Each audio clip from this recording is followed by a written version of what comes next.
capítulo de séries numéricas que nós vamos terminar hoje é o último capítulo de uma parte que podia se chamar parte discreta, e a partir daqui nós vamos passar para a parte contínua. Existe essa antítese entre discreto e contínuo em matemática. Mas só para não começar a próxima aula, que é sobre o capítulo 5, que se chama Algumas Noções Topológicas. Para não começar hoje, eu vou fazer uma pequena recapitulação do que é um resumo, que aliás esse capítulo 4 já é um resumo daquilo que eu considero absolutamente indispensável sobre séries, para que a pessoa saiba, a fim de ter uma aprendizagem razoável do que vem em seguida. Então vamos recapitular a noção de série. A noção de série começa com uma sequência de números reais, que são os termos da série. A partir dessa sequência, a gente considera as somas parciais, as quais formam uma segunda sequência. E o problema é saber se essa sequência de somas parciais converge. Se essa sequência convergir para um número, esse número chama-se a soma da série, e a gente escreve que a soma é igual a S. Então, na verdade, quer dizer, o estudo de séries nada mais é do que o estudo de uma sequência no qual a gente dá menos importância à sequência em si para poder... Não é bem que dá menos importância. A gente chega a conclusões a respeito dessa sequência utilizando as diferenças.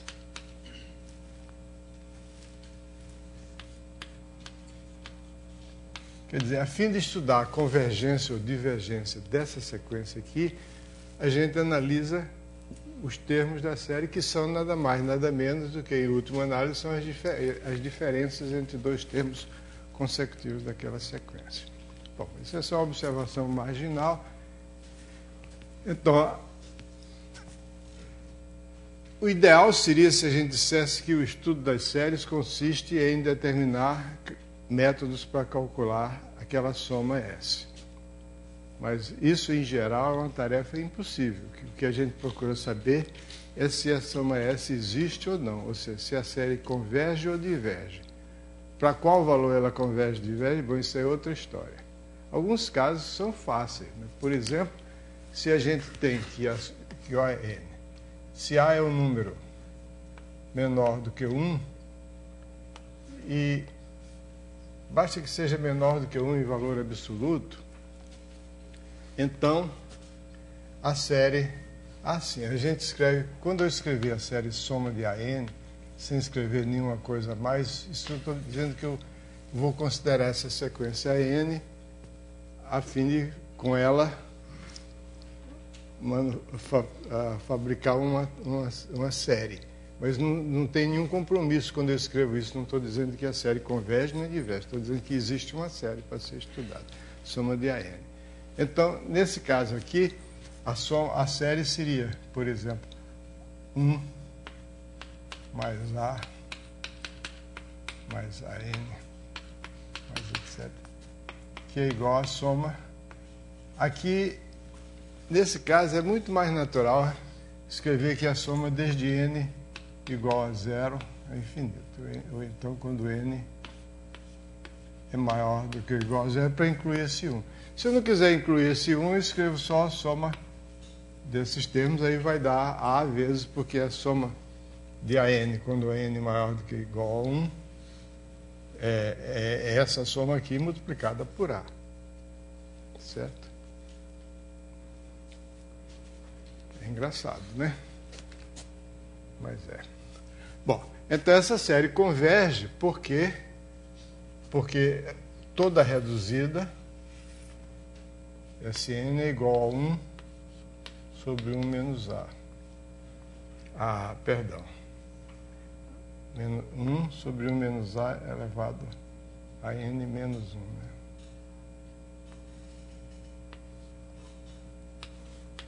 Soma dos termos daquela.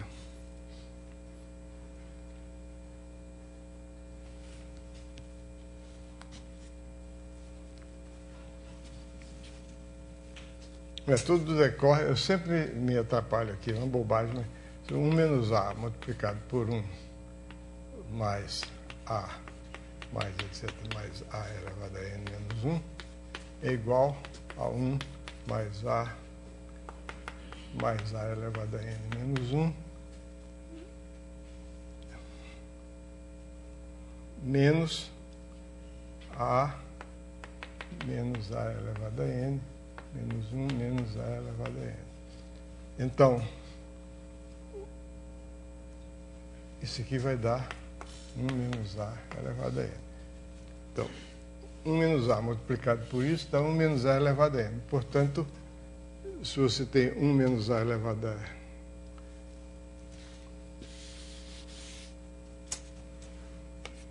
1 mais A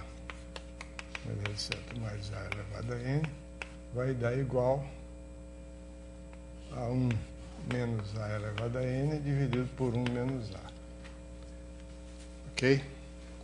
Então, isso aqui é a coisa que a gente devia ter, eu devia ter aprendido quando tinha 11 ou 12 anos.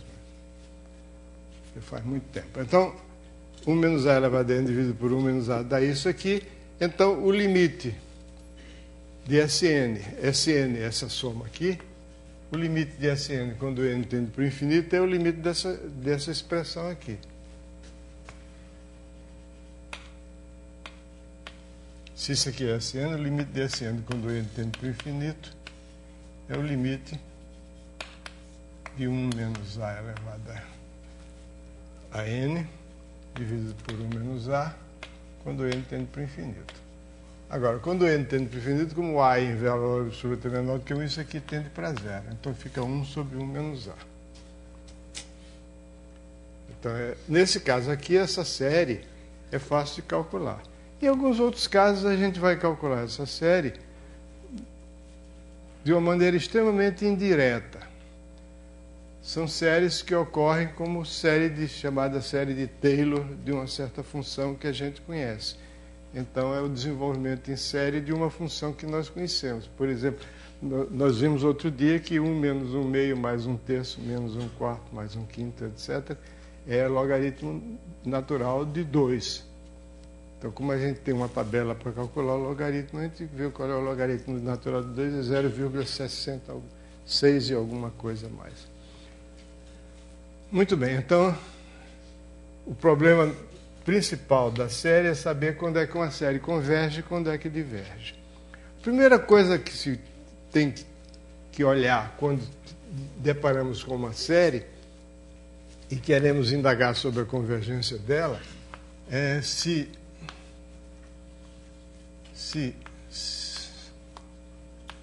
a série converge,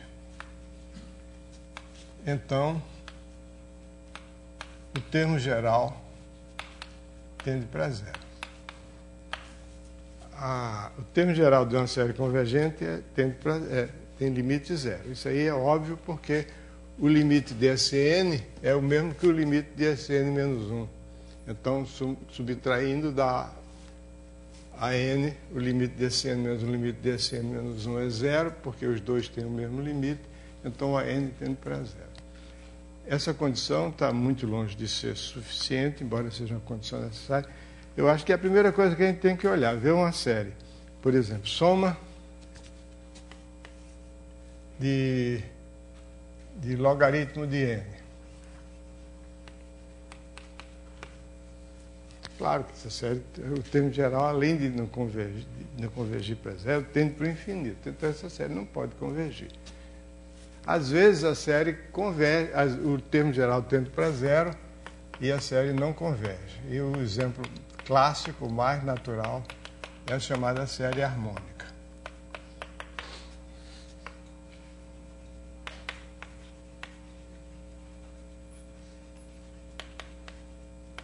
termo geral tende para zero, mas é uma série divergente, então, embora, como eu disse da aula passada, diverge muito lentamente, mas diverge, porque a gente pode somar os termos 1 mais 1/2, depois mais, depois 1/3, mais 1/4, mais 1/5, mais 1/6.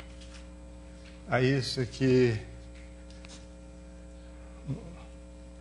basta 1/3 mais 1/4 já dá, porque eu quero dar maior do que 1/2.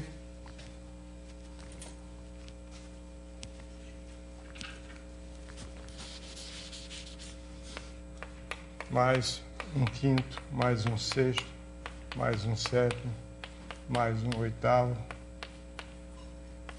e assim por diante. Isso aqui vai dar maior do que 1/2, isso aqui dá maior do que 1/2, e assim por diante. Então, essa série, qualquer reduzida, a reduzida de ordem 2n é maior do que n.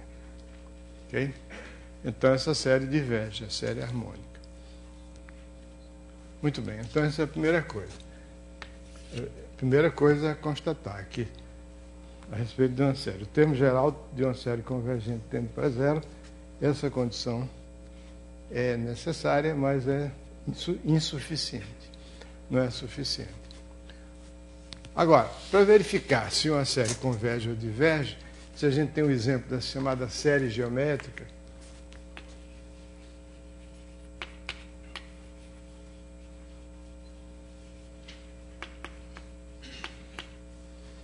que a série geométrica converge quando a razão tem valor absoluto menor do que 1, porque quando A tem valor absoluto menor do que 1, esse termo AN tende para zero. Então, tem qualquer coisa errada aí. Eu disse, SN, esse aqui é 1 mais N mais 1, né? Aqui. Isso aqui é SN mais 1. Essa igualdade daqui não está certa, porque eu dividi um polinômio de grau n por um polinômio de grau n mais 1, por um polinômio de grau 1, o resultado devia dar um polinômio de grau n menos 1. Isso aqui é assim. Mas tanto faz. Esse tipo da coisa que, se a pessoa põe assim numa prova, perde ponto. Mas o professor, somente se o professor for como eu, comete esses errinhos aí. Bom, então a série harmônica diverge. Então, quais são os critérios para saber se uma série converge ou diverge? Tem dois critérios que são imediatos, são extremamente simples. O primeiro é o critério de comparação. Quer dizer, se eu sei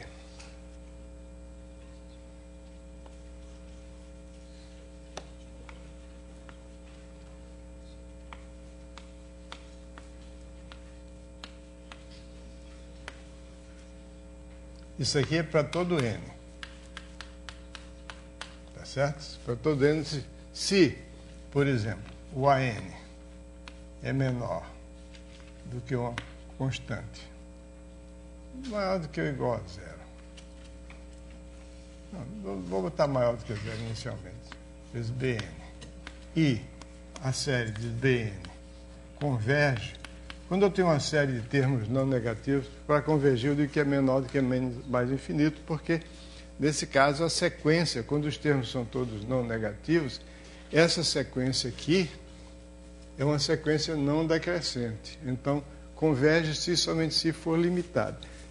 Então, a série suma de AN converge. Então, você compara uma série de termos positivos com uma outra série de termos positivos que você conhece, sabe que essa segunda série de termos positivos é convergente, então essa aqui é menor do que ou igual a C vezes, de ser uma constante. Ser uma constante.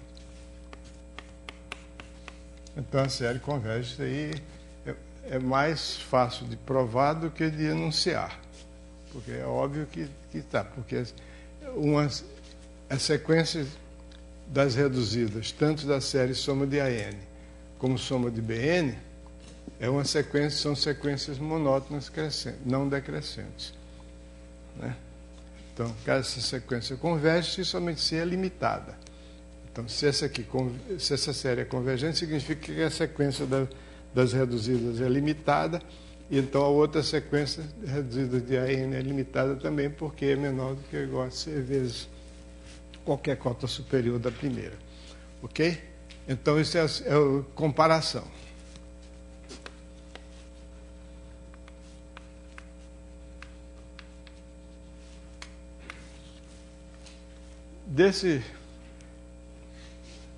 Da comparação resulta um critério que é um critério muito popular, e tem razão de ser popular porque é útil, que é o chamado critério de D'Alembert, que se você tem uma série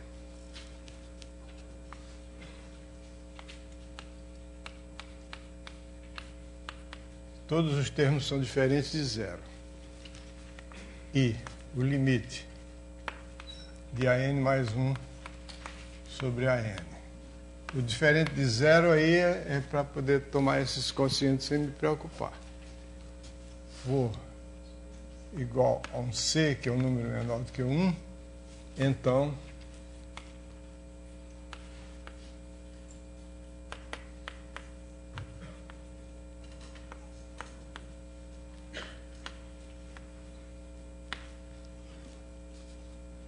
a série dos valores absolutos converge. Em particular, se a série for de termos não negativos, então a série converge.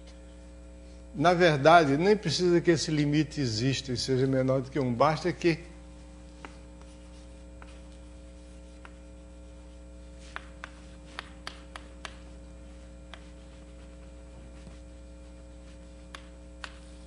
bastaria supor que se tem AN mais 1 sobre AN menor do que ou igual a uma certa constante, que é menor do que 1, para todo N suficientemente grande. Quer dizer, bastaria supor que existe o N0 a partir do qual, para todo N maior do que N0, o AN mais 1 dividido por AN é menor do que uma constante que é menor do que 1. Não precisa dizer que o limite existe, mas na prática a gente usa isso para concluir, a gente usa isso calculando esse limite. Se o limite é menor do que 1, então a partir de um certo ponto é menor do que 1.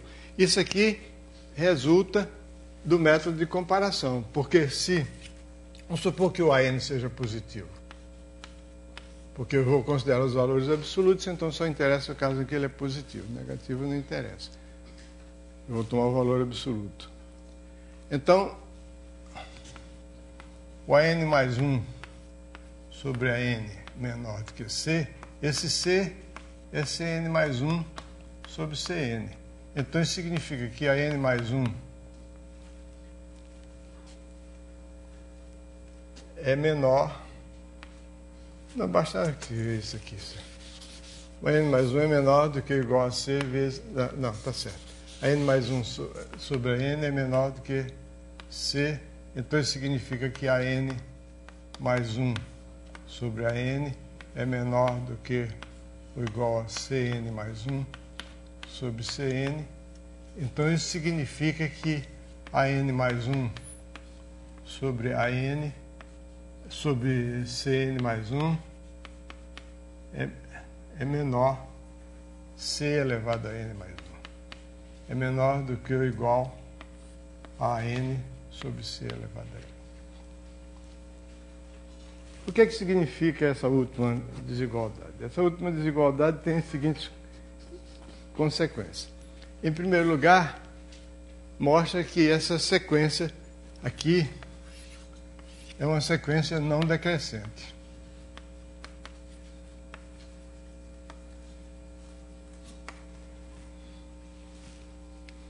É uma sequência não decrescente, portanto... O quê? Não. Eu não estou lhe ouvindo. Se não tem que ser não crescente. É. Não decrescente? Obrigado. Não crescente, obrigado. É uma sequência decrescente ou não crescente. E como os termos são todos positivos, significa que é uma sequência limitada, portanto, existe o limite dessa sequência. E esse... Diga. Fale.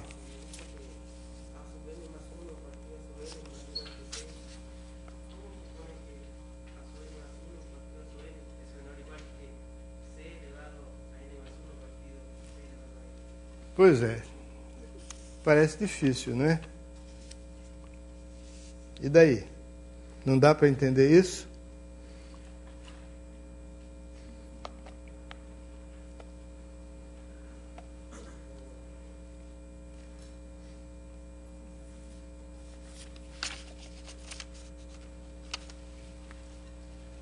Porque Cn mais 1 dividido por Cn é C. Por suposto.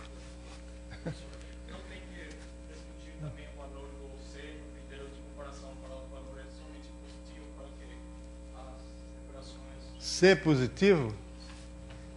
Ah, sim. Porque o C é maior do que esse número que é positivo.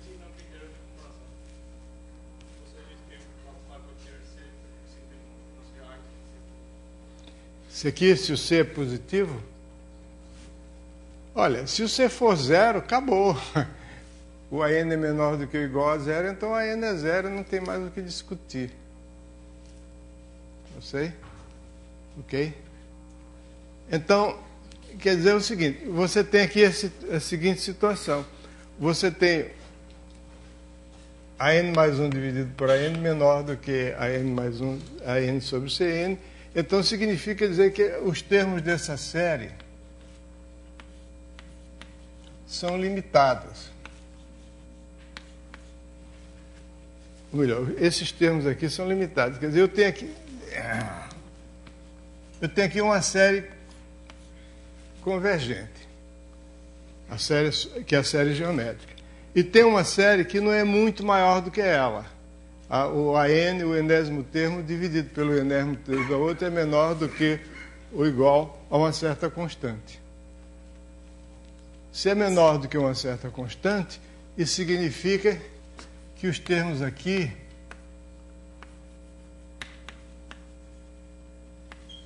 como essa série converge, a série que tem esse termo, essa aqui necessariamente converge, porque quando se trata de termos positivos, convergência é a mesma coisa que ser a sequência das reduzidas é limitada. Cada reduzida da série AN é menor do que ou igual à mesma reduzida de mesma ordem da série K vezes soma de Cn. Então, se uma converge, a outra converge. Então, isso é uma maneira, critério de comparação, é isso aqui. Se você tem uma série que converge e a outra, cujos termos não são muito maiores do que os termos dela, se a primeira converge, a segunda converge. Por outro lado, se essa segunda diverge, a primeira diverge também, porque é maior do que ela. Então, quando se trata de termos, séries cujos termos têm todos o mesmo sinal, se forem, eu digo todos positivos, mas se forem todos negativos, a gente joga fora o sinal menos e raciocina com os números positivos. Depois, se precisar do resultado, troca o sinal. Pega o sinal que você jogou fora. Então, o critério de D'Alembert é extremamente útil, porque na prática você tem situações como você, por exemplo, soma de 1 sobre fatorial de n. Isso aqui é a série que dá o número E, a gente já sabe. Ele converge se você fizer o termo de ordem n mais 1 dividido pelo termo de ordem n, vai dar 1 sobre n mais 1. O limite é zero. Então, converge a série. Mas isso aí a gente já sabia antes, mas só para dar um exemplo de como é. Agora, o que acontece é o seguinte, um grande número de casos, esse limite é igual a 1. E aí a gente fica sem saber. Por exemplo, se você considerar a série soma de 1 sobre N2. Infelizmente, os casos mais curiosos, mais interessantes, esse limite dá 1. Aí pode acontecer qualquer coisa, pode ser convergente, pode ser divergente. Por exemplo, nesse caso aqui, se você aplicar o critério de D'Alembert, fica 1 sobre N mais 1 ao quadrado, dividido por 1 sobre N mais 1. Dividido por 1 sobre N ao quadrado. Isso? Esse é o critério de D'Alembert. Isso. Eu divido o termo de ordem N mais 1 pelo termo de ordem N. Dividir pelo termo de ordem N significa multiplicar pelo inverso.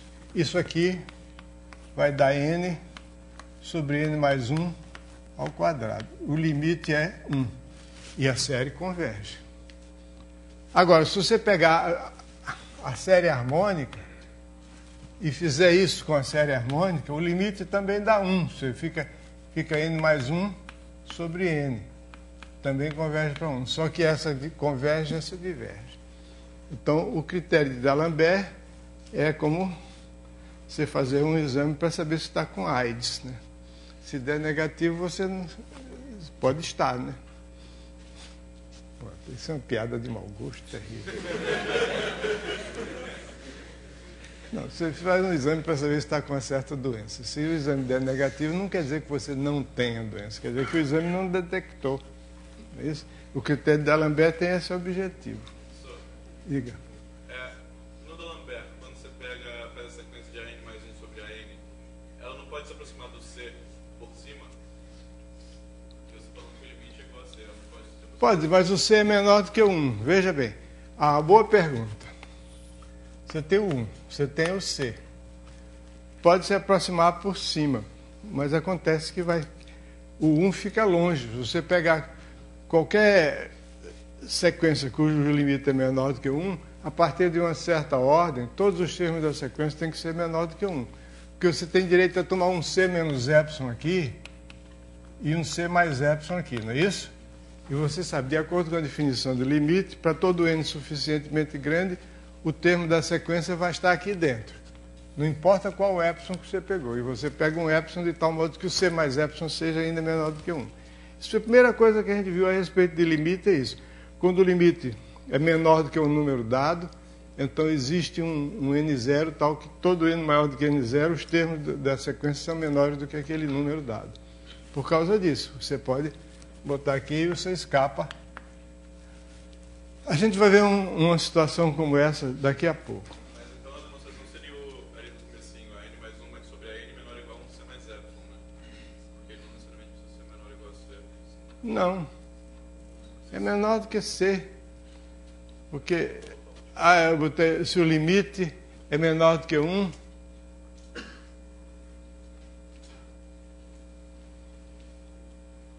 você tem razão. Não posso garantir que seja maior do que ou igual a C. Então, é menor do que qualquer número menor do que 1. Do que um certo número menor do que 1. Você tem razão. Isso aqui está errado. Mas é menor do que um C'. Digamos, C' menor do que C. Que é menor do que... Não, C' maior do que C, que é menor do que 1. Aí é maior do que C', aí seria menor. Tem razão. Bom, então o primeiro critério é esse, o critério de D'Alembert, que é útil, que é fácil de calcular e não garante. É uma condição que não garante a convergência. Pode, quando dá maior do que 1, aí você garante que ela não converge. Se a n mais 1 sobre n tende para um limite maior do que 1, aí não converge. Por quê? Porque, nesse caso, o termo geral não vai tender para zero. Porque se a n mais 1 sobre a n tem um limite maior do que 1, significa que, a partir de um certo ponto, o a n mais 1 é maior do que o a n, então a sequência é crescente. Se uma sequência de números positivos é crescente, ela não vai tender para zero. Então, se a n mais 1 for maior, se esse limite for menor do que 1, a série converge. Se for maior do que 1, a série diverge. Se for igual a 1, não sei. Pode convergir, pode divergir. Como a gente vê nesses dois exemplos aqui. 1 sobre n e 1 sobre n ao quadrado. Ok? Então, essas séries, cujos termos são todos do mesmo sinal, são séries positivos, são mais fáceis de estudar. Daí resulta a noção de série absolutamente convergente.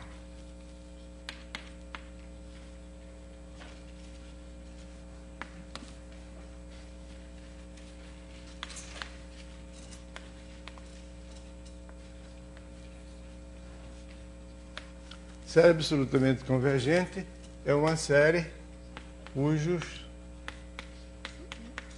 termos têm valor absoluto, formam uma série convergente.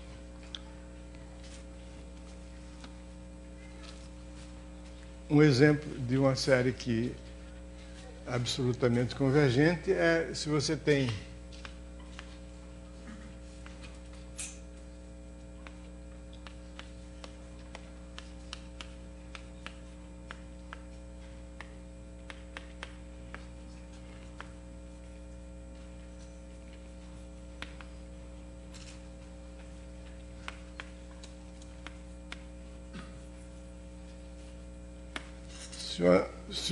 se C em valor absoluto menor do que 1, mesmo que seja negativo, se o valor absoluto é menor do que 1, então aquela série converge em valor absoluto. Para obter a recíproca é falsa, quer dizer, uma série pode ser... desculpa, que recíproca, eu não sei nada. Toda série absolutamente convergente é convergente. Aí é uma coisa que costuma causar perplexidade ao principiante, porque quando você diz absolutamente convergente, você está acrescentando uma qualidade a outra qualidade. Quer dizer, se você diz o seguinte, a série é convergente, e você diz que ela é absolutamente convergente, ela é mais do que convergente. Além de convergir, converge absolutamente. Mas não. Eu só estou dizendo que absolutamente convergente é quando a série dos valores absolutos converge. Então tem um teorema que diz que se a série for absolutamente convergente, então ela é convergente. Ou seja, se a série é absolutamente convergente, então a série converge. Uma maneira de você dizer a mesma coisa com outras palavras, que parece que está dizendo uma coisa diferente, mas está dizendo a mesma coisa, é o seguinte. Se você tiver uma série de termos não negativos, todos ou positivos ou zero, e se essa série convergir, e se você resolver substituir alguns desses termos, trocando o sinal de algum deles, pode até trocar o sinal de uma infinidade deles, da maneira como você quiser. Troca o de um e não troca o de outro. Essa nova série que você obteve é convergente ainda, porque o valor absoluto dela vai ser o mesmo da anterior. É claro? Quer dizer, se você tem uma série de termos não negativos que converge, então qualquer que seja a maneira pela qual você troca os sinais de alguns dos termos dessa série, e alguns aí pode até ser uma infinidade, você vai obter uma série de sinais variadíssimos, porém ainda convergente, por causa desse teorema.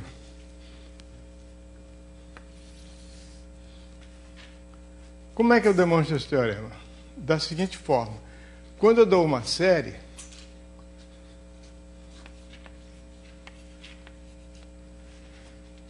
cujos termos eu não asseguro que sejam todos positivos, nem todos negativos, sinais variados, a partir dela eu obtenho duas novas séries. Uma formada pelos termos positivos, ou pelo menos não negativos.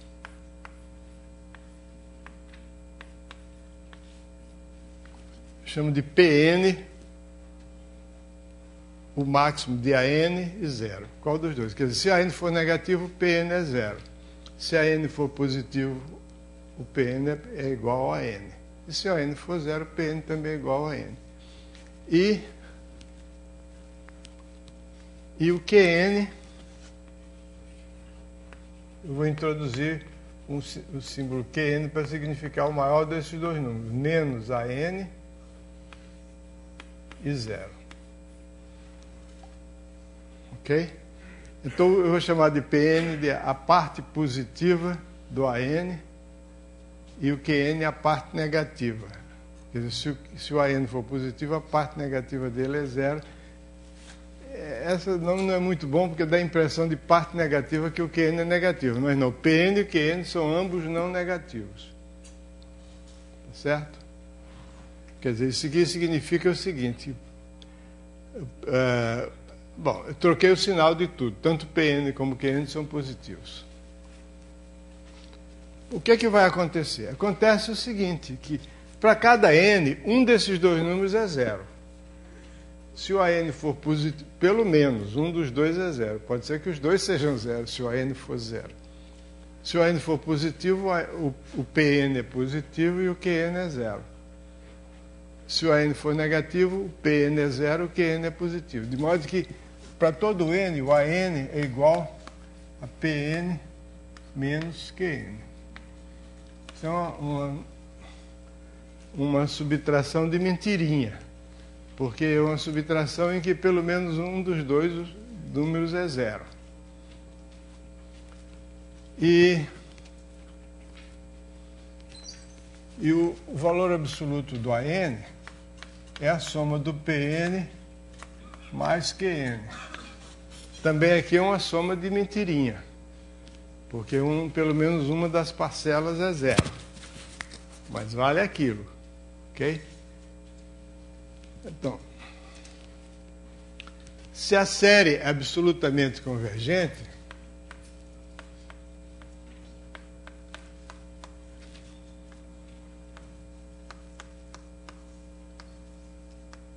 então a soma dos valores absolutos é igual à soma dos Pn mais a soma dos Qn, porque cada n, valor em valor absoluto, é Pn mais Qn.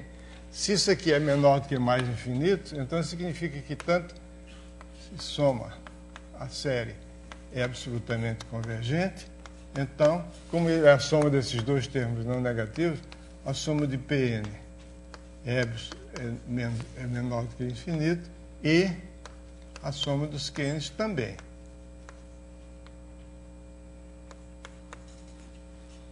Portanto, a soma de Pn menos Qn é o limite da diferença de duas sequências que convergem, então o limite da sequência, a diferença dos limites é o limite da diferença.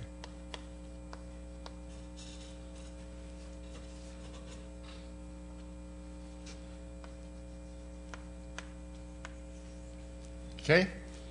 Então toda série que é absolutamente convergente, ela é convergente. Nós vimos outro dia aqui, raciocinando de forma direta, que essa série é convergente. 1 menos 1 meio, mais 1 terço, menos 1 quarto, mais etc. Aliás, nós vimos isso baseado também no chamado teorema de Leibniz, que diz que quando você tem uma série alternada, cujo termo geral depende converge para 0 decrescentemente, então essa série converge. Essa série converge, mas converge condicionalmente. Essa série não converge absolutamente. Converge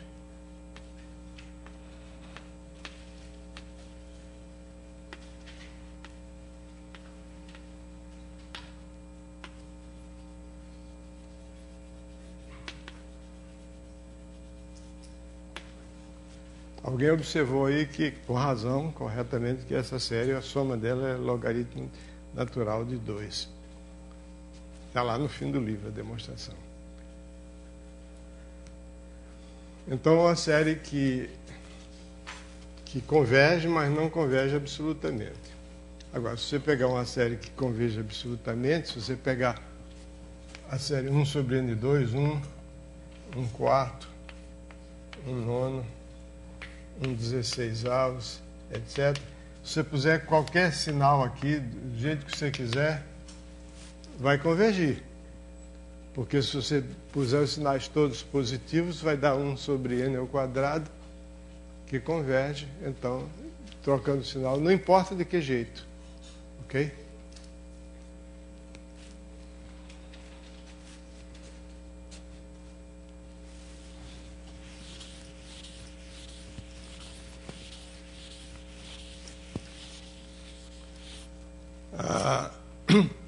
Uma coisa que eu disse na aula passada, tem um fato interessante a respeito de séries absolutamente convergentes, é o seguinte, eu disse que era uma coisa bonitinha, mas não tinha grande utilidade, mas é interessante para a gente ver das possibilidades sobre séries.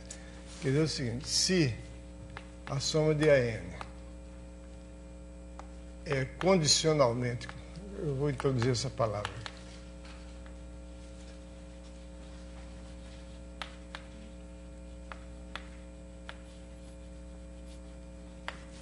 condicionalmente convergente, eu quero dizer o seguinte, que ela converge, mas se eu tomar os valores absolutos, não converge mais. Quer dizer, ela converge, porém, não absolutamente. Essa aqui, por exemplo, é condicionalmente convergente.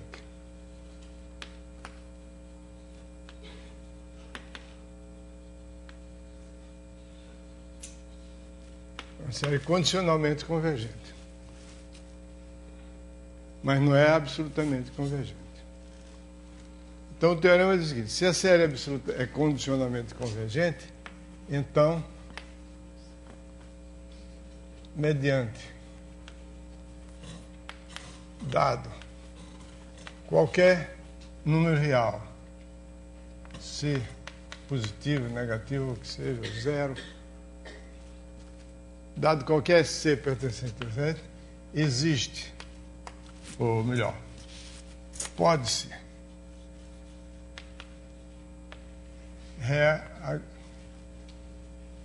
reordenar os AN de tal modo que a soma desses AN... O que é reordenar? Reordenar significa eu tomar uma bijeção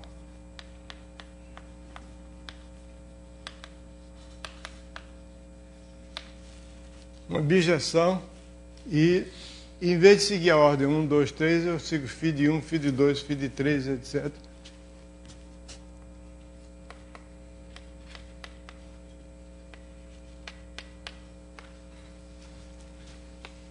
Onde φ é uma bijeção.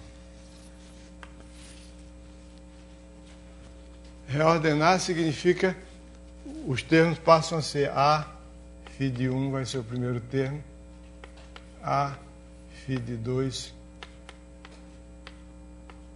mais etc. Mais A, φ de n.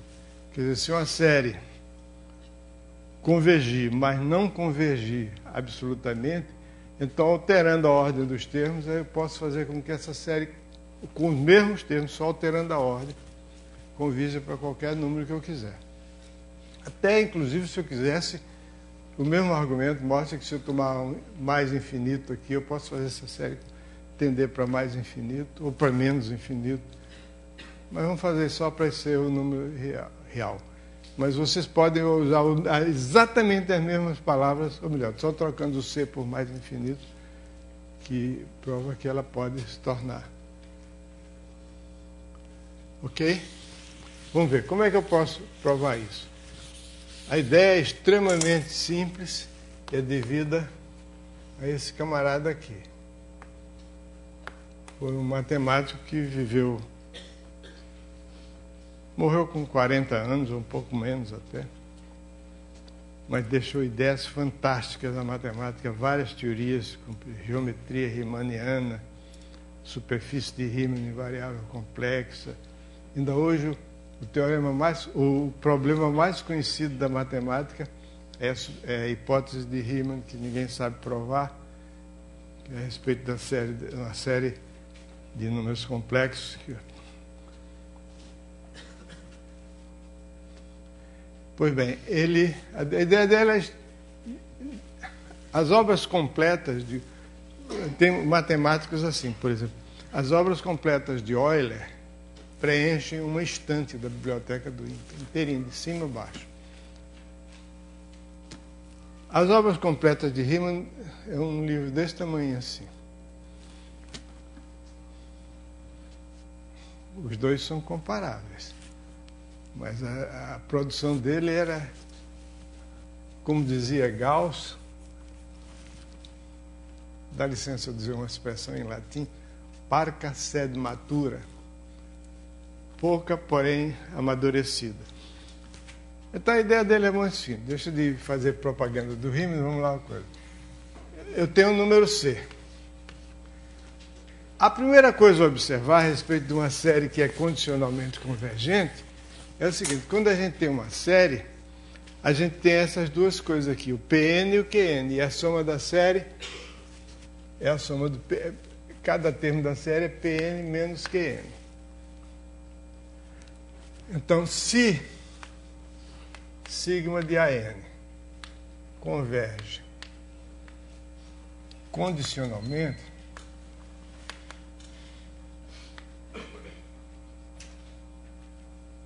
quer dizer, não converge absolutamente. Então,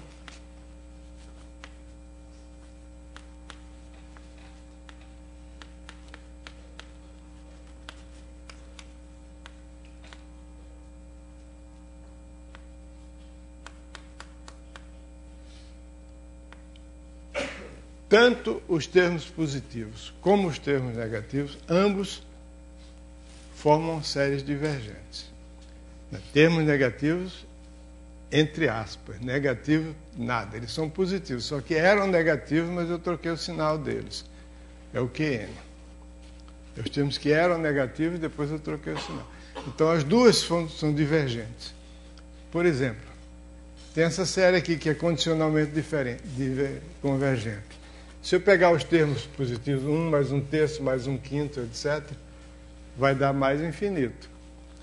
Se eu somar o meio mais 1/4 mais 1/6, isso aqui é mais fácil de ver, que é 1/2 mais 1/4 mais 1/6, mais 1/10, mais 1/8, mais 1/10, etc. É a metade de 1 mais 1/2 mais 1/3 mais 1/4 mais 1/5, metade de infinito é infinito.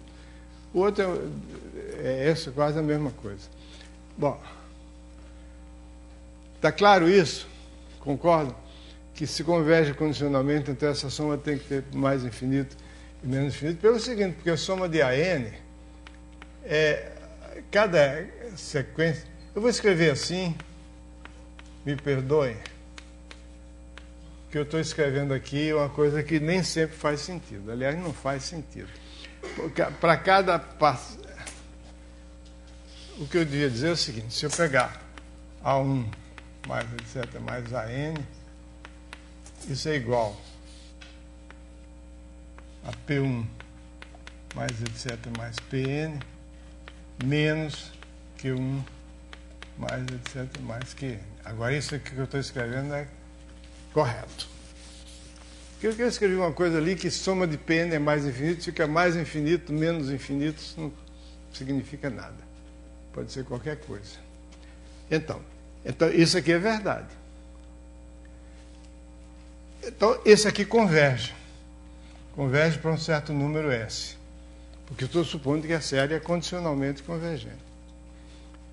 Então, eu afirmo que isso aqui tende para mais infinito e isso aqui tende para mais infinito.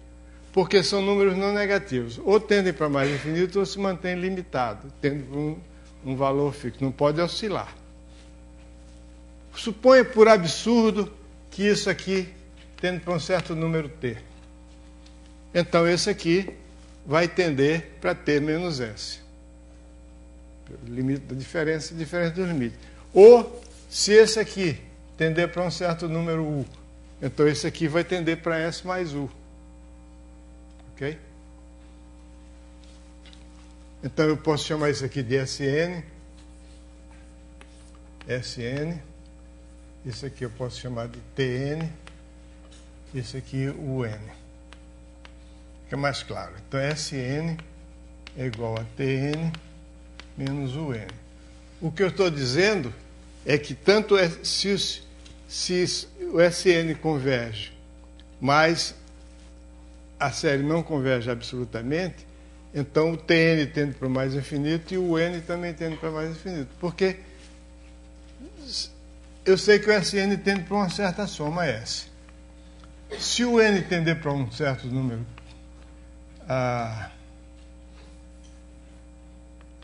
se o N tender para um certo número U, então o Tn vai tender para S mais U. Então, o que é isso acontecer? Se um deles convergir, o outro também tem que convergir. Aí o valor absoluto, a série dos valores absolutos,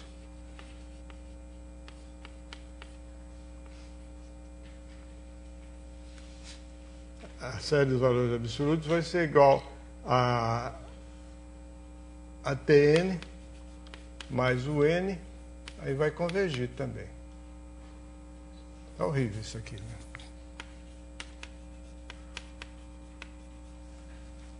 Tá claro isso ou preciso repetir? Quanto mais eu repito, pior fica, né? Não adianta. Bom, vou tentar. Suponha que a série AN converge condicionalmente. Então, a série dos termos positivos e a série dos termos negativos, ambas divergem. Por quê? Porque a enésima reduzida da série AN é a diferença entre a enésima reduzida da série Pn e a enésima reduzida da série Qn. Por hipótese, essa série converge condicionalmente. Significa que a soma da série Sn converge para um certo S, porém, se eu tomar os valores absolutos dos ANs, ou seja, se eu tomar o Pn mais Qn, sempre, a resposta tende para mais infinito, porque são não negativos. Então, se um dos deles convergisse, por exemplo, se o N convergisse para U, aí o Tn convergeria para S menos U, para S mais U, no caso, que passa por lado de cá. Aí os dois convergiriam, tanto o Tn como o N, aí a série convergeria absolutamente. Então, se a série converge condicionalmente, então tanto os negativos como os positivos, ambos formam séries que tendem para mais infinito. Tá ok? Negativos bem entendidos, negativos entre aspas. Eram negativos, mas eu tirei o sinal menos de tudo. Muito bem. Então agora vamos para o Riemann. Aí eu pego a série. Soma de AN.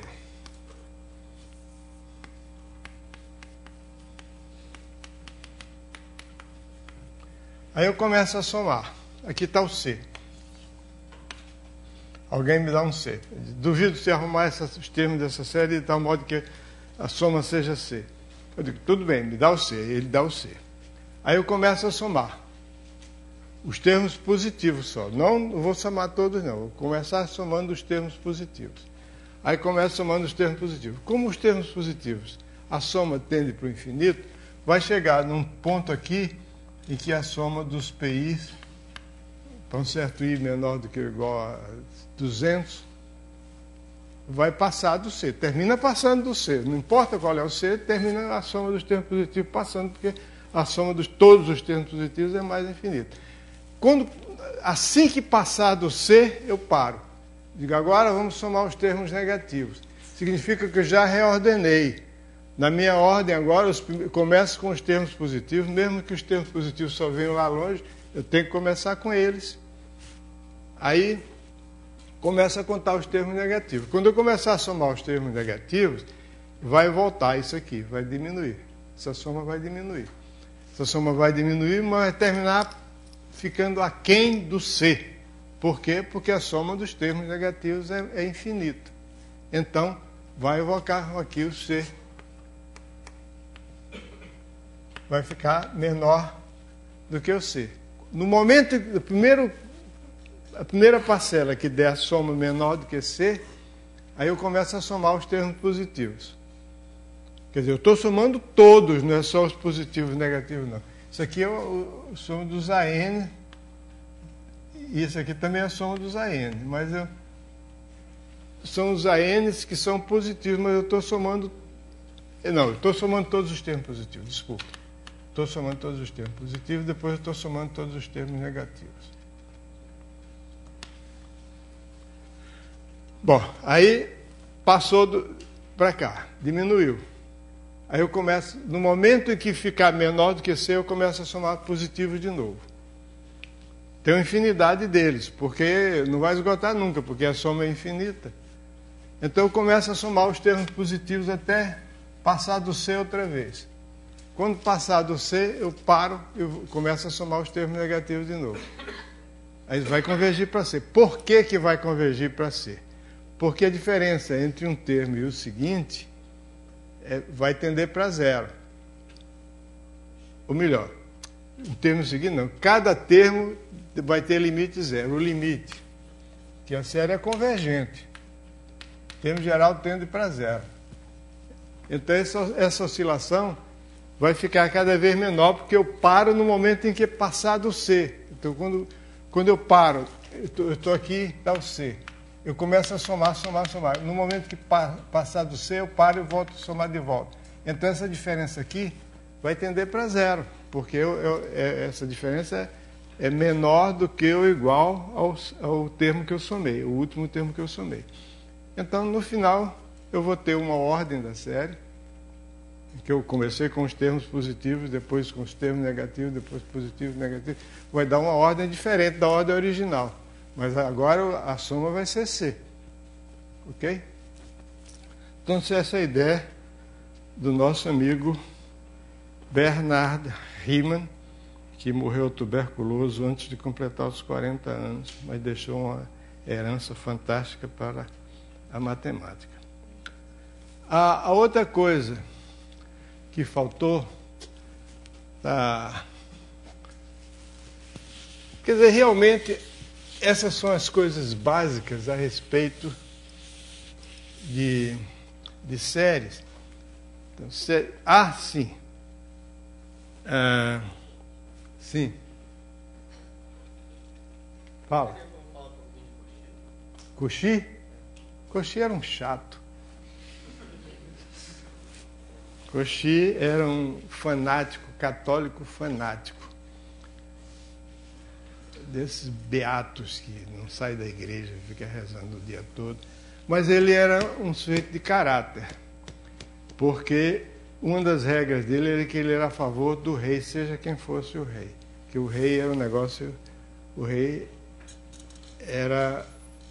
foi Deus que fez o cara rei. O poder do rei era um poder divino. Então, na França daquela época era sujeita a várias revoluções e tudo. Quando fizeram a revolução que derrubaram o rei, ele saiu da França. Ele foi para outro país, se não me engano, para a Tchecoslováquia. E ficou lá. Até reporem um sucessor do rei que descendia dele, ele voltou. Mas o Cauchy era também extremamente prolífico. Ele escreveu tantos trabalhos, quase tantos quanto Euler. Na biblioteca do INPE você pode ver as obras de Cauchy. Tem assim no canto direito da biblioteca, encostado na parede, você vai ver obras coligidas. Antigamente eu chamava isso de obra completa, para eu pedir para mudar, porque não é completa. Porque as obras do Euler, por exemplo, ele morreu há 300 e tantos anos, ele morreu em 1783.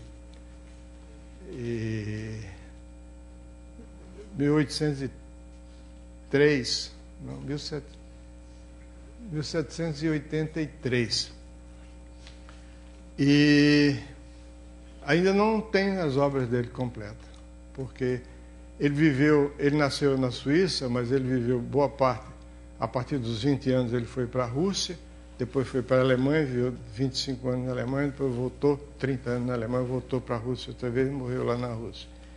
E de vez em quando eles descobrem manuscritos dele, então aumenta as obras dele. Mas o Cauchy produziu muito, desenvolveu independentemente a teoria das funções de variável complexa, equações diferenciais parciais. Era um matemático extraordinário.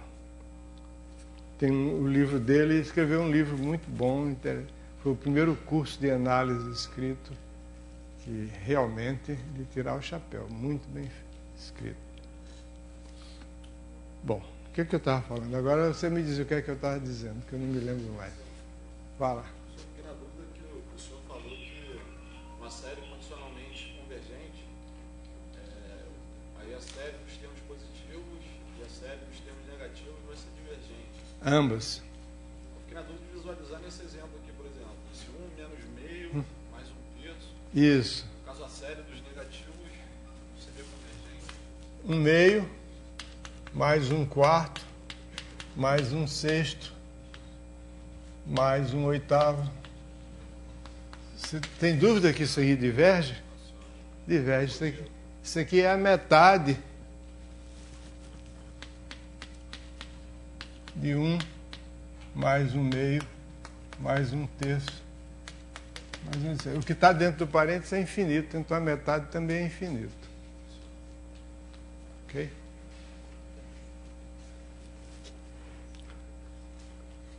Mas, de qualquer modo, isso aí é bom, você tem razão. Mesmo a gente sabendo o fato geral, quando uma série é condicionalmente convergente, como essa, então os dois termos, as duas somas são infinitas, é bom saber examinar um caso particular para ver se a gente entendeu bem. Você tem razão de proceder desse modo. Bom, agora que eu não sei... Ah, sim. Aí está provado aí que quando a série é apenas condicionalmente convergente, mas não é absolutamente convergente, então, alterando a ordem dos termos, você pode fazer com que a soma dê qualquer valor que você queira. Mas isso é um resultado negativo, e o resultado positivo é que se soma de AN. Não. Está certo. Se soma de AN, valor absoluto menor do que N, então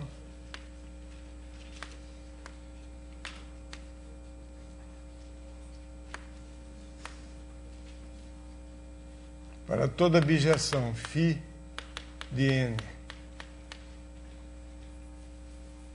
soma de N é igual a C, que é menor do que mais. Ser mais preciso. Você tem uma série que é absolutamente convergente,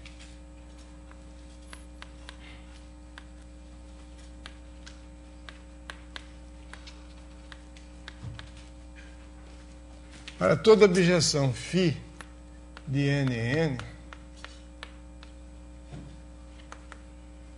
a soma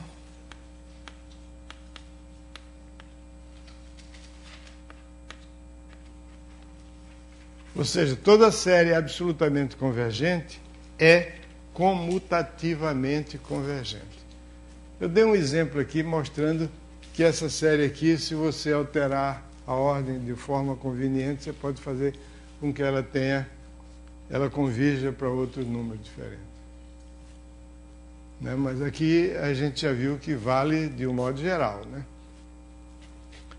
Então, mas agora essa é a recíproca verdadeira, quer dizer, se positiva.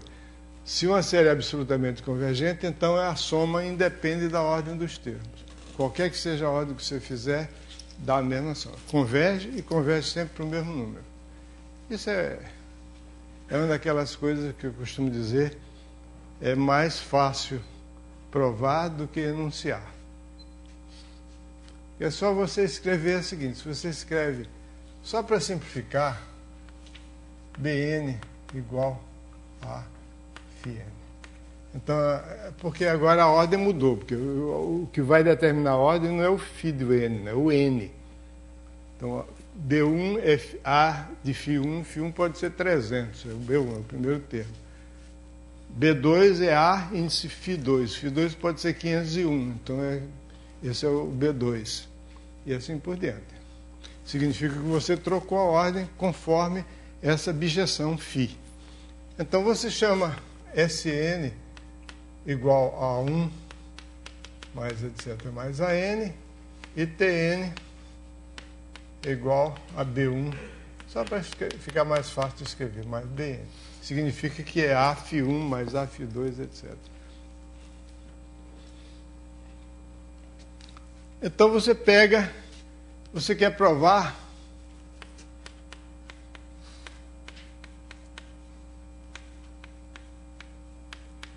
que a soma dos AN, ou melhor, que o limite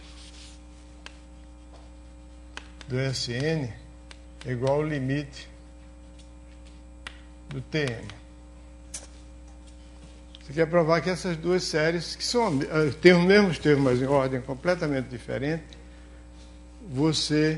elas têm o mesmo, essas duas sequências têm o mesmo limite. Aí você pega um n, por exemplo, para todo n, você olha φ1, φ2, esses termos aqui, é um número finito de números naturais, é um conjunto finito de números naturais. Então, existe um certo, para todo n, vou escrever, para todo n, existe um m tal que para todo n existe um m tal que isso aqui são todos eles menores do que n. Claro, isso aqui é um conjunto finito de números naturais, tem sempre um número que é maior do que todos eles. Então isso significa o seguinte, que a soma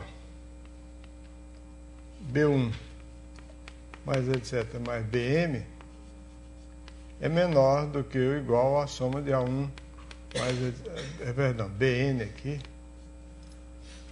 mais BN, mais AM.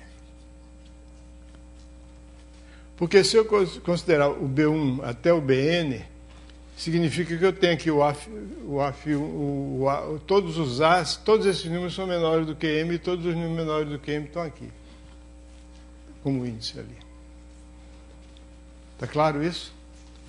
Então isso significa que para todo N existe um M tal que Tn é menor do que ou igual a Sm.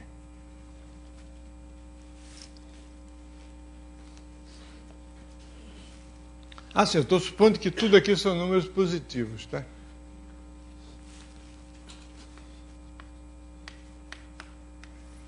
Posso supor isso? Posso, sim, porque a série é absolutamente convergente. Eu considero só o caso em que os termos são todos positivos, que eu vou raciocinar com os... Não, calma, Erlon, não é bem assim.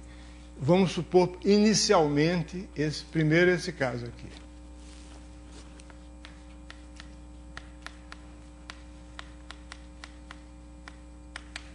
Considera primeiro esse caso em que a série tem os termos positivos. E nesse caso, dizer que ele é absolutamente convergente é a mesma coisa do que dizer que ele é convergente. Ok? Então, tudo aqui é positivo, pelo menos não negativo, então vale isso. Então, para todo n existe um m tal que isso aqui é menor do que m.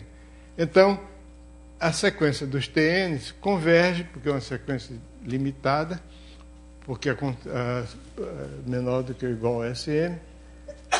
Então, essa sequência aqui converge, dos S, então a sequência do C converge, e o limite dessa sequência do TN é menor ou igual do que o limite da sequência dos SN. Agora,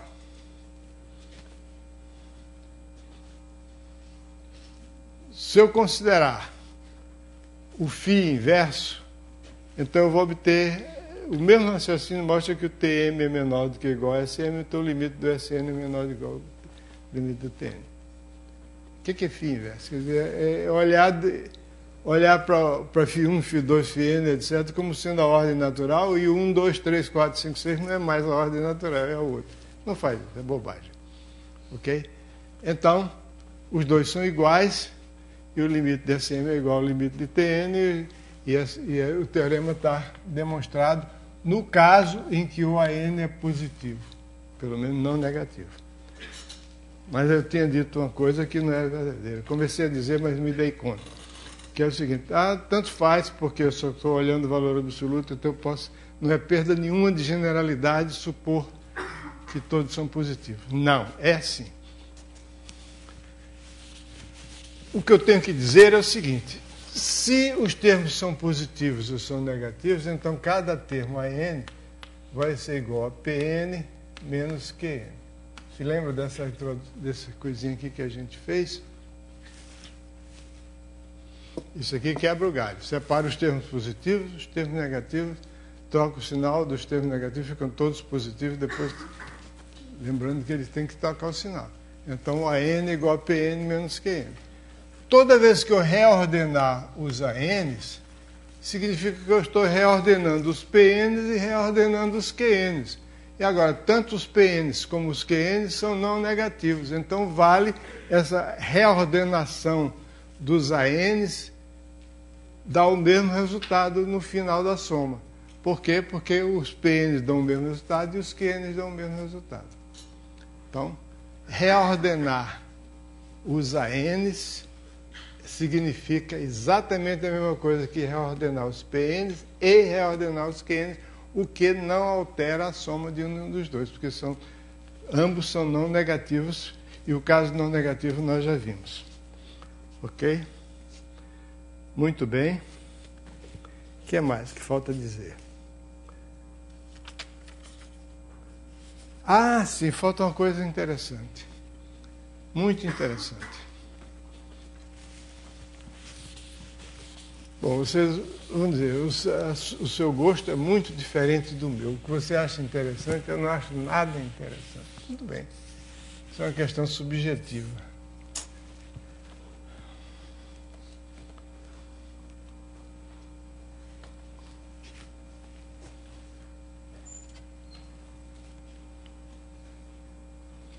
Você conhece aquele truque, não truque, é um sofisma, que consiste em provar que, por indução, que todo número natural é interessante? Sim, um é interessante, porque o menor dos números naturais, mais interessante do que ele, não existe. Além disso, se n é um número interessante, n mais 1 também é, porque se o p é interessante, n mais 1 é o primeiro número maior do que o número interessante. Então, o primeiro número não interessante é interessante. Então, resultado, todos os números naturais são interessantes. Bom, para vocês discutirem isso depois. Qual que é interessante? O interessante é o seguinte, é que tem um critério chamado critério de Cauchy, né?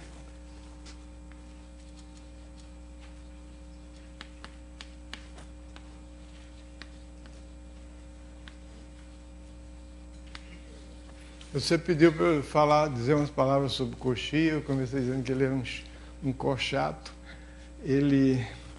Mas não me perguntou, e D'Alembert? Né? Tem o critério de D'Alembert. D'Alembert também é um cara interessantíssimo. E na época que ele viveu na França, existia... O nome dele era Jean Le Rond D'Alembert, da roda, né? Porque na porta do convento tinha uma janela que era em forma de uma roda. Você tinha um lugar que você podia botar as crianças abandonadas ali e rodar. Aí a criança passava para dentro do convento, ficava dentro, que a roda girava. E ele foi largado na roda. Foi criado sem pai nem mãe. Mas cresceu, se desenvolveu e se tornou um matemático extraordinário. Bom, e tem o critério de D'Alembert, aquele que nós já vimos. Se a n mais 1 sobre a n torna menor do que 1, então a série converge absolutamente. Se raiz n de AN menor do que ou igual a C, que é menor que 1.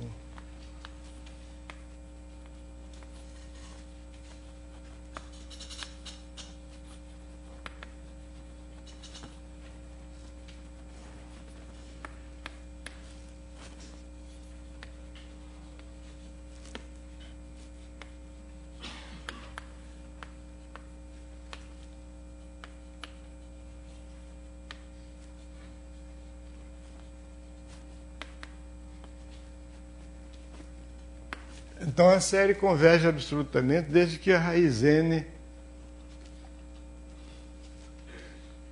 do módulo de n se torne para todo n suficientemente... Vocês sabem, conhecem essa terminologia. Para todo n suficientemente grande significa que existe um n0 a partir do qual, para todo n maior do que n0, dado qualquer c, existe um n0 tal que para todo n maior do que n0, vale isso aqui.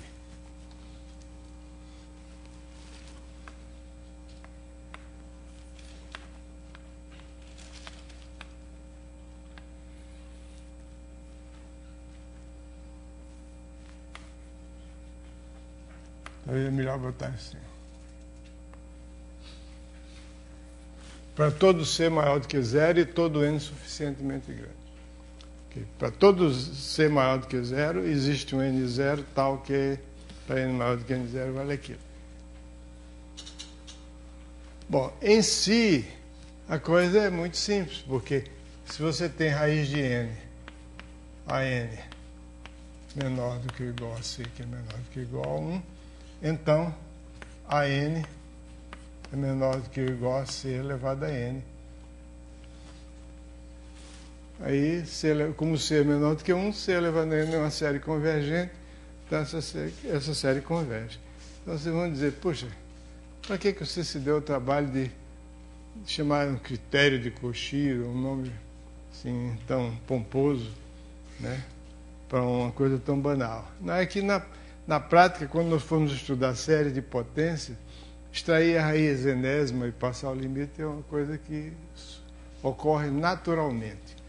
Agora, ocorre naturalmente calcular a raiz enésima, mas, de qualquer modo, resta o fato de que, para calcular a raiz enésima dos termos de uma sequência, não é uma tarefa das mais simples. Vale, entretanto, o seguinte fato, que frequentemente contribui para simplificar as coisas, que é o seguinte: seja a n uma sequência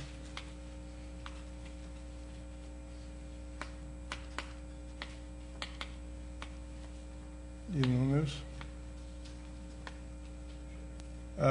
não nulos, diferentes de zero.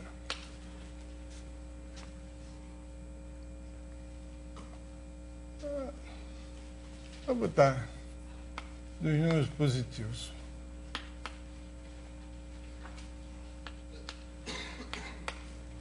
Se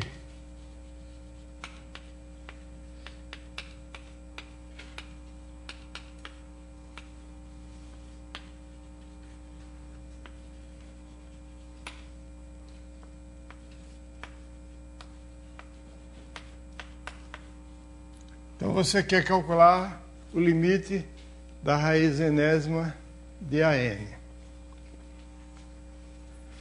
Aí você diz, põe a mão na cabeça e diz, meu Deus, calcular a raiz enésima nesse negócio é muito complicado. Aí, não, peraí, se você dividir o AN mais 1 por AN, frequentemente simplifica um bocado de coisa na expressão dos dois e fica uma coisa mais fácil de calcular. Se esse limite der L, então o outro também é L. A recíproca é falsa, né?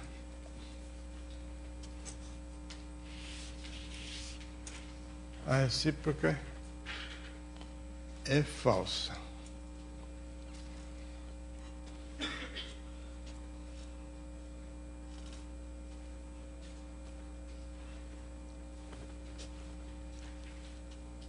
Porque aqui você pode ter uma repetição e o quociente dá 1, mas aqui,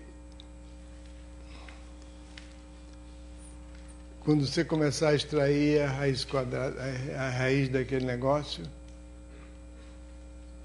Não, dá para dar uns exemplos, eu não vou dar agora, não. Eu quero demonstrar esse teorema que é não trivial e é muito bonitinho. Você tem uma sequência, a recíproca é falsa. Você tem uma sequência de números, não sei se tem um exercício, deve ter um exercício aí provando, pedindo para provar que a recíproca é falsa, e exercícios em geral estão resolvidos. Uma coisa, aquele critério de Cauchy, não precisa valer para todo C, não, vai ser que vale para um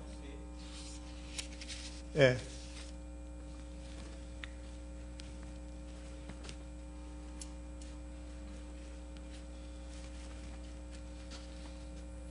Claro. Muito obrigado pela sua contribuição valiosa.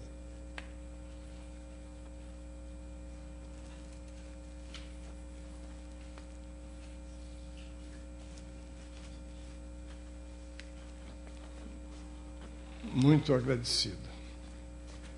Bom, então você tem uma sequência de números positivos, se você tem isso aqui igual a L, então isso aqui vai ter igual a L.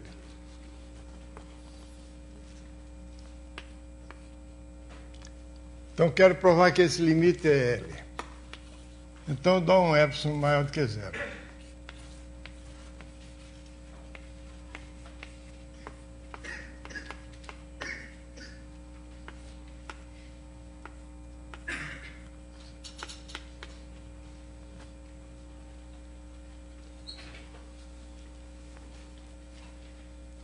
Eu sei que a minha hipótese é essa aqui.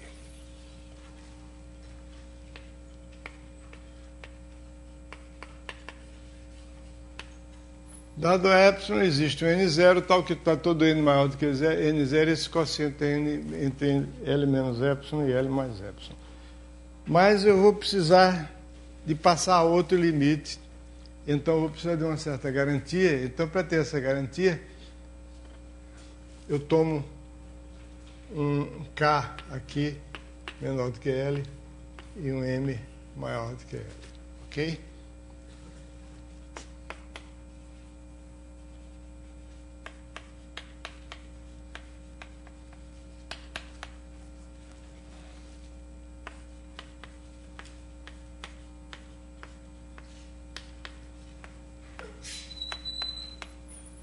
Quer dizer, a escolha desse K e desse M aí, a introdução desse K e desse M não tem muito a ver com a história, mas é uma garantia, porque eu vou tomar alguns limites, pelo menos um limite mais, ou dois, e preciso que esse limite seja maior do que L menos epsilon e o outro seja menor do que L mais epsilon. Então, para garantir isso, eu boto aquele K, aquele M.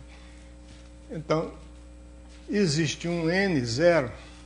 Não, existe um P. Vou chamar de P, porque eu vou depois... Fica esquisito tomar limite em relação a N0. Existe um P natural tal que para todo N maior do que ou igual a P, eu vou botar igual porque eu vou precisar dele aqui. Tem-se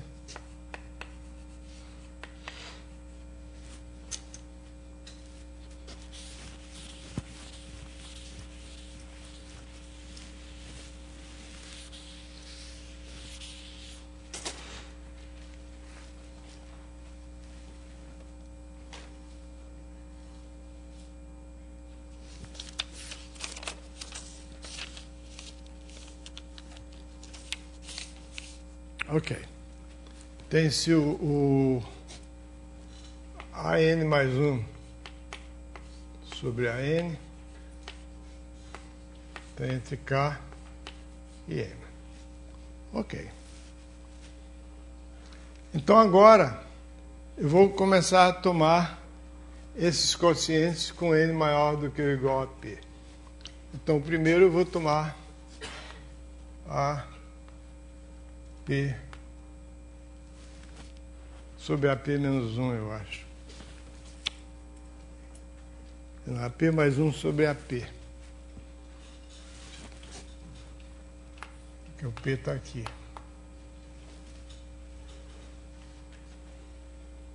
Então eu vou ter que esse aqui é maior do que ou igual a P, N maior do que, por isso que eu tomei N maior do que ou igual a P. Então isso aqui vai estar menor do que M e maior do que K.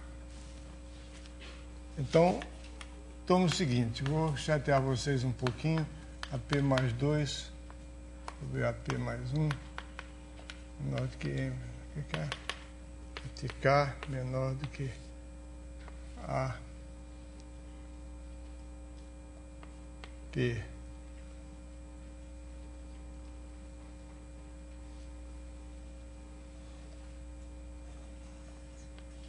A N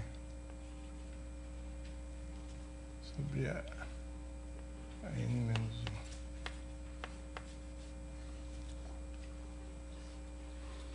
Quantas desigualdades eu escrevi? Eu escrevi N menos P, eu acho. 1, 2, 3, até N menos P. N menos P desigualdades. Todas com números positivos. Então agora eu vou multiplicar essas desigualdades membro a membro. Então isso aqui fica K elevado a N menos P menor do que esse numerador cancela com esse denominador. Cada denominador cancela com o numerador da anterior. Então fica tudo aqui, só sobra a N sobre a P. Ok? Menor do que M elevado a N menos P.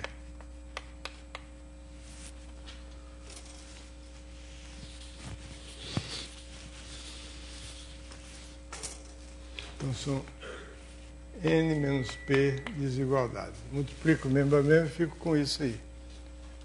Mas eu quero que fique apareça aqui um K elevado a N, eu vou extrair a raiz enésima disso aqui. Então, K elevado a N dividido por K elevado a P. E aqui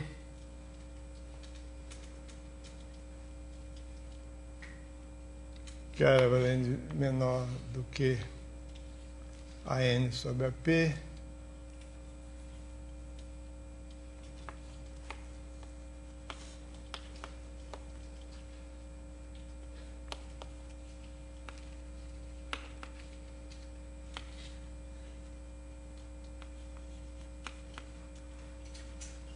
Por que eu estou botando assim? Porque eu quero botar outro fator ali para ficar mais bonitinho.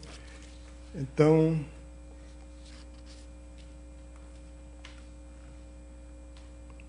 vou multiplicar tudo isso, cada um desses termos aqui, por A elevado a P. Então, vai ficar A elevado a P aqui. A elevado a P. A índice P, desculpe. A índice P.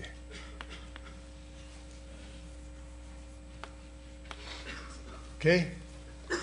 Veja bem. Aqui K elevado a N menos P é K elevado a N dividido por K elevado a P. E agora é a mesma coisa para o M. M elevado a N dividido por M elevado a P. Agora eu multiplico tudo aqui por A elevado a P, eliminando esse denominador, fica com isso aqui. Ok? Isso vale para todo N maior do que P. N maior do que ou igual a P implica o que vem depois. Né? O P está fixo. Existe um P tal que isso aqui. Isso vale para todo N maior do que ou igual a P. Então agora eu extraio a raiz enésima de tudo isso. Então fica K vezes raiz enésima de AP sobre K elevado a P menor do que raiz enésima de A elevado de AN menor do que ou igual a M vezes a enésima raiz de AP sobre MP. Muito bem. Agora, mantenho o P como estava. Eu vou fazer o N tender para o infinito. Quando o N tende para o infinito, isso aqui tende a um limite, isso aqui não depende de N. O que vem dentro do... É uma constante. Nós já vimos que raiz enésima de um número C qualquer, seja ele maior ou menor do que 1, desde que ele seja positivo, a raiz enésima de C, quando N tende para o infinito, tem limite 1. Então, isso aqui tende para o limite 1, isso aqui também tende para o limite 1, então K é menor do que ou igual ao limite, quando N tende para o infinito, de raiz N de AN, que é menor do que ou igual a M.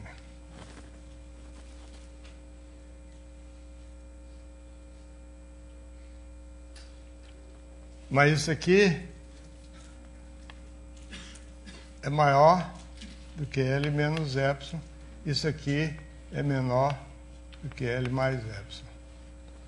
Entendeu? Eu só queria aquele K e aquele M, foi só para me livrar do menor ou igual, porque eu quero que no limite continue sendo maior do que L menos epsilon e menor do que L mais epsilon. Então, qual é a conclusão? Dado epsilon, existe um N tal que para todo, como esse limite aqui é maior do que o número que é maior do que L menos epsilon, então para todo epsilon maior do que zero vai existir um n, tal que n0, tal que para n maior do que n0 essa expressão aqui é maior do que L menos epsilon. Então o limite é L. Então o limite para o critério de Cauchy é o mesmo limite do critério de D'Alembert. E o critério de D'Alembert, em princípio, é mais fácil porque simplifica as coisas. Bom, devemos... Tá bom, acabou o capítulo. Então, na próxima aula, nós passamos a considerar as coisas mais de características de continuidade, enquanto que essa parte preliminar que nós vimos agora é a preparação discreta, digamos assim. Bom, vocês hoje vão começar a ter as suas sessões de monitoria, né?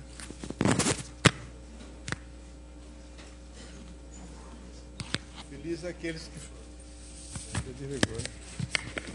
aqueles que falam espanhol.